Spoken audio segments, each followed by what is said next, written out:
Hello everybody and welcome to Organian's Puzzle Box. In today's tutorial I want to show you how to create this Substrate shader for Unreal Engine 5.7 in order to create this realistic looking snow. Now you can follow along if you are using Unreal Engine 5.4 or above, but I would definitely recommend 5.7 for this one. Now this particular project is available on my Patreon page for free, so head on over to download it to follow along or to use the textures that I'm using. But if you want to make your own, that's fine. You don't really need to get the project to do so, but you will need your own textures for snow in order to achieve this desired effect.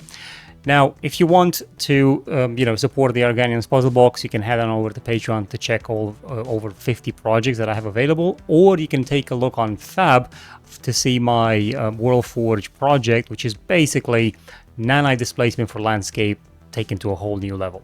With that said, let's start the tutorial because I'm sure you're eager to create something very similar to this if you're watching this video now. And then I think one of the really cool stuff about this effect is that you could obviously add things like point lights or something like that, and then all of a sudden you have these really intricate effects over here in the scene, as you can see, like that.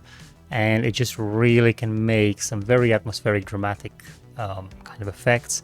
I mean, this is looking really good. Imagine having something like that done here. Maybe this is like a post, or a point light post in the wilderness you've got, or on the street or whatever, I don't know. And then you have like the night sky or something like that, and it would like fully transform, in my opinion. Probably something like that wouldn't be too bad. As you can see, we have the night sky, and then we have a lamppost here and just shining some light on the snow, and I think it looks really good. Obviously, we could change anything in here. We can move the light in many different directions. It would just make everything look a lot very dynamic because of the displacement itself. So that's what we're going to learn how to do today. Okay, so let's get it going. I don't want to bore you with the intricacies of creating a new material, so we're going to skip some of these steps and just jump straight to the point. The first thing we want to do, obviously you want to create a material and then a material instance. Now inside the material, you should already have Substrate on. If you click it over here, you should be able to see it. So when you type in Substrate slab, you should be able to find this node as a Substrate slab, and then you can connect this to the front material like so. And this is going to be the initial setup to get us going. I'm very quickly going to bring in 3 different textures. So I'm going to look for these marks, for example. We've got a base color, a normal, and an ORD. The ORD stands for occlusion, roughness, displacement, and the normal is obviously a normal, and then a BC for base color. We're going to use these particular textures to create our snow entirely. First, let's set up the tiling. This is a very simple node setup, texture coordinate multiplied by a snow tiling feeding into a named reroute. If you don't know what that is, just type in named reroute. It's effectively a shortcut. Once you create it, you can just type in snow tiling, and there you have the named reroute, and you can use it wherever you want in the material, thus making it easier to put these shortcuts to use for your textures. For the base color and index of refraction, we're going to use the tiling, the texture that we've got, a tint in order for us to control the snow color. And then we also are going to use 1.3 as an index of refraction for snow, because that's basically what it is in real life. So we're just going to connect these to the diffuse albedo and the F0. For the normal, we're just going to use a flattened normal to allow us to control the normal of our intensity of our material, of our snow. Just bear in mind that if you use a normal intensity of 0 or less, the normal becomes a lot more apparent. And if you use a positive value, then the normal will be flattened by this node. For roughness and displacement, we're going to use a roughness intensity with a multiply, and we're going to connect that into the roughness channel like that. And then for the displacement, we're going to use a remap value range with a default value of 0 to 1 here, and a multiply node with a displacement amount that allows us to control the displacement and its upper and lower limit. We're using the blue channel for displacement and the green channel for roughness, like I've mentioned before. And this displacement doesn't really have any slot to go in, and because we are in Unreal Engine 5.7, we can actually click anywhere in the shader, then scroll down over here and enable tessellation. Then we can press apply, and now you can see that the displacement node is or connection is active. We can take this multiply and connect it into that displacement node. Now we have displacement on the snow itself. So we can press apply. The material is almost ready, but there are 2 things that we want to add for this, which is going to help us sell the effect of the snow. But before we move on, I want to show you how this material looks like in our scene. So I'm just going to add a plane panel over here. Just going to go to shapes, add a plane panel, and then the material instance that I've created from this main shader, I'm going to drop it over here, and this is how the snow looks like right now. I'm going to go back into our material shader, and where it says SSS FMP, I'm going to hold free and left click to add a constant free parameter.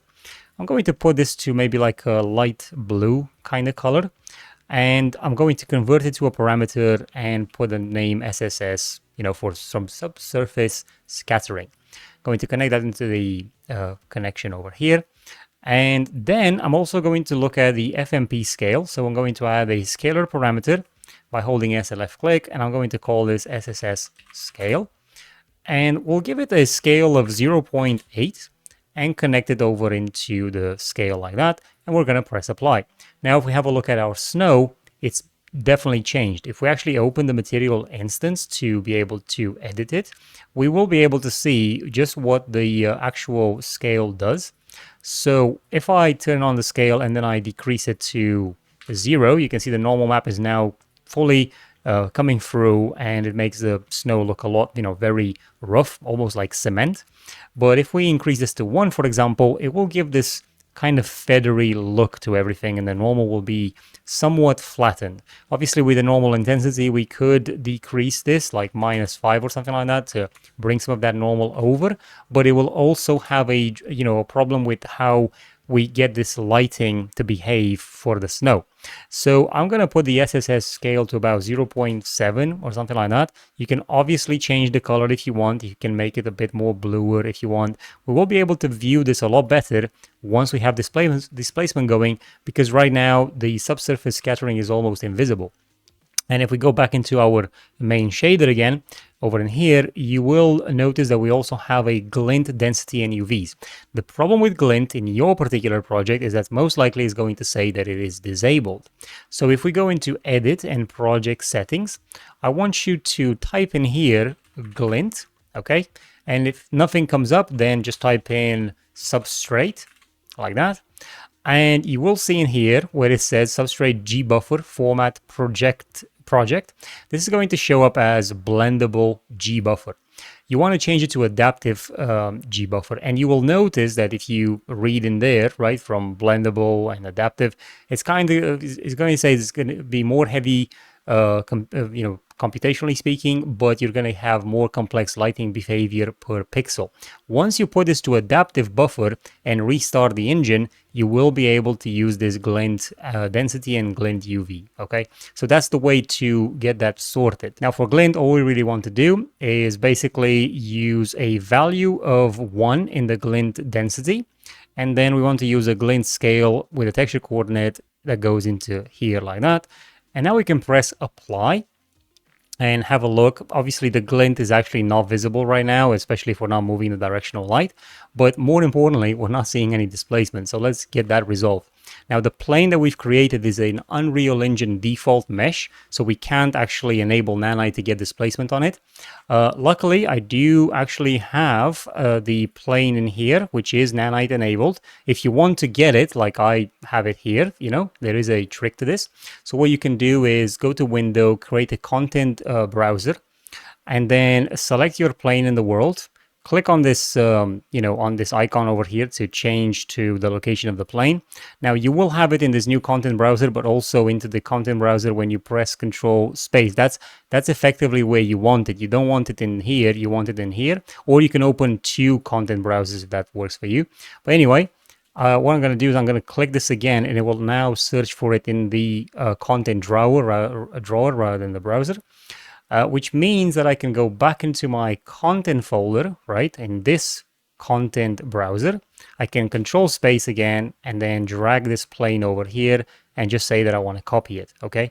We can now right-click it, nanite, enable nanite, and then drag it over to replace the mesh that you were using. And now you can see that it's using displacement because we are using nanite. Okay, let's now look at the material and what exactly are, what are the benefits of what we've done with it, because it's virtually done, I would say. So if you look at the material instance now, we have the displacement amount, high, low, glint scale, which the scale I would set it to 5. The normal intensity, leave it to 0. Roughness and so on is something that only you can play with depending on your needs. And then the tiling, obviously, if you want more or less tiling. So let's just put this to 2 just to be able to see that displacement happening even more. I think the displacement is too strong, so I'm going to do a 0.4 on displacement. But then, like I've said to you, you do have the displacement high, so you can kind of decide if the height of the displacement gets clamped, or if the displacement, the lower level of the displacement goes up or it goes down. Just be careful not to go above 0 or 1, because then obviously it breaks the effect. Okay, so the interesting bit is when you actually move the directional light, you'll notice how the snow kind of reacts to all of these changes, which I find this to be really, really nice. So you can just kind of see over here the effect of just what makes this snow be quite realistic. I don't know if the YouTube compression allows you to see the glint, but there are small sparkles everywhere as I move around with the camera or the sunlight moves. And we obviously have the, like I've said to you, the SSS scale, which is also going to help us. Like I would say, if you put it to 1, let's just raise the directional light up again.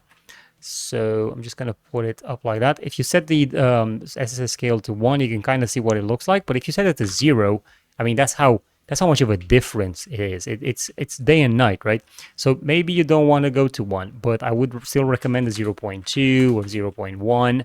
It really all depends. Obviously, the higher you go, the more ghostly the whole effect becomes. So maybe a 0.4 would be nice here to combine that SSS and the normal reduction as well, which just gives it a nice look, nice snowy, crunchy feel, and it's just an ethereal kind of look depending on how the sun hits it, at what angle and what position. But I think overall it makes for a very highly realistic looking quick landscape, because now you can take this material and use it on multiple different meshes all across the board to just give you as many interesting shapes as you'd like. Overall, it's a very fun kind of effect, I think. And if you actually press play just to go into like a first-person camera and move around, you can kind of appreciate the level of detail that this snow brings with just some displacement. Obviously, there's not much to it apart from a couple of nodes,